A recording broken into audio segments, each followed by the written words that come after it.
I swear to fucking Christ. I'm so yellow.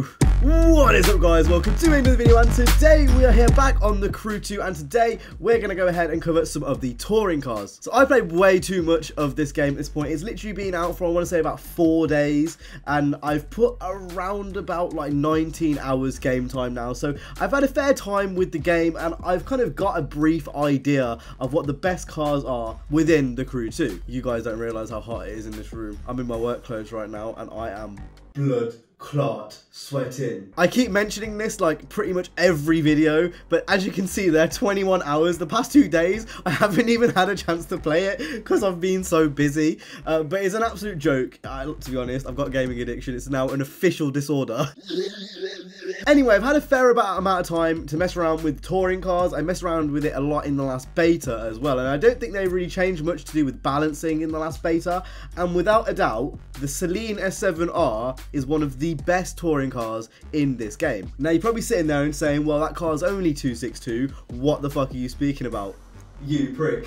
If we were to go over to any of the leaderboards, it would be between 3 cars. It would be between the Celine, the Maserati MC12, and I believe the Zonda R. Those are kind of the 3 kind of best cars. They're all pretty well balanced, to be fair, but I've just found for me personally that the Celine is the best car to use. Now this isn't even fully upgraded yet, so Lord knows what this is going to be like when it's fully upgraded. But what we're going to go ahead and do in this race is take it out, and we're going to show you guys how rapid this is against something like a C63 touring car, so we can compare the times, and obviously you guys can see that I'm not speaking out of my ass. Right, so we're going to go to a track that I know relatively well, one that was in the beta. I could show you guys a lot more of the later tracks, but I don't know them necessarily very well. So we're going to go into this one. We're going to set 2 times, and then I'm going to show you guys that I'm actually like not lying. Clickbait, clickbait, clickbait for them YouTube views. Now it could be very possible that this is completely down to my playstyle and nothing else. I'm very aware that that could be the case. And if that is the case, I honestly think the best thing to do with these touring cars is to get the 3 I've mentioned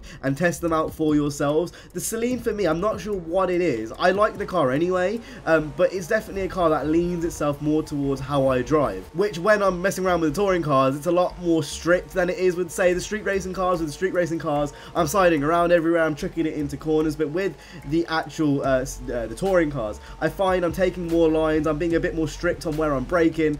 I'm sounding like some F1 commentator right now. This is actually not right. You can see even in the rain on this track specifically, it's so well gripped. It's so weird. The C63 I had before wasn't like this, and that's not with me being to be said, like the car will still oversteer, but it's controllable oversteer.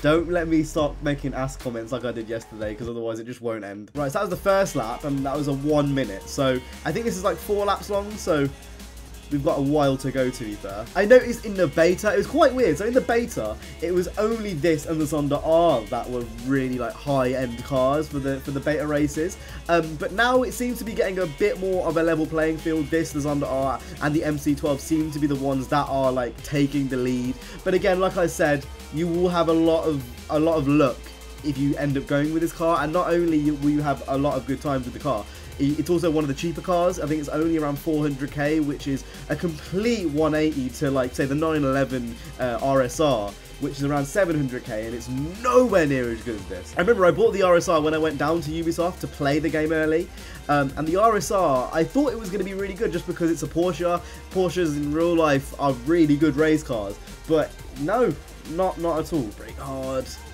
Dip the nose in. Yo, the shit looks like heaven on my fucking webcam right now. What the fuck? Right, Nissan into the final lap, 2 minutes 33, and it looks like we actually are catching up the people that were in front of us, which is quite funny. Wait, the finishing line's there?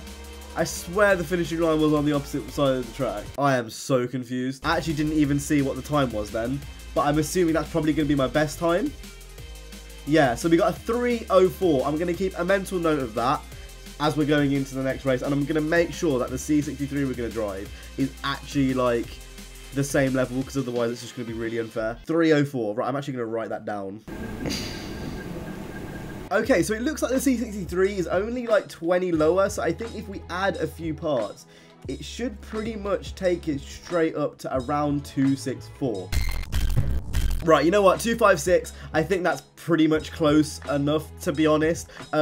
There's like literally like less than 10 difference between the two cars. And you know what, just for the benefit of the doubt, I'm gonna add 1 second on to the S7R in its time to show how much of a better car it is at that level, even with the lesser rank. So we're gonna go straight back into that race. We've got a 305 to beat. I don't think the C63 is gonna do it. I genuinely don't believe it's gonna do it. Now, one thing I should also say in this video is that Ivory Tower are very much known for like nerfing and buffing cars. For those of people that know what that means, nerf just means to make a car worse, and then a buff means to make it better. And essentially they have done that a lot in the previous game, so don't be surprised if the C63, like a year on from when this video is uploaded, is the best car in the game, because that very could be a thing. In the first game, the 8C went through a phase of being the best, and then, you know, some of the Ferraris went through a phase of being the best, so don't be surprised if, you know, things do change like that. Now, one thing I will say with the C63 compared to the Celine, this is the car that everyone will get given if you pre-ordered the game. It's a lot easier to use, a hell of a lot easier to use. I'm finding that I'm not really fighting the car as much. Obviously, this track is in the rain as well. I don't know if this feels heavier.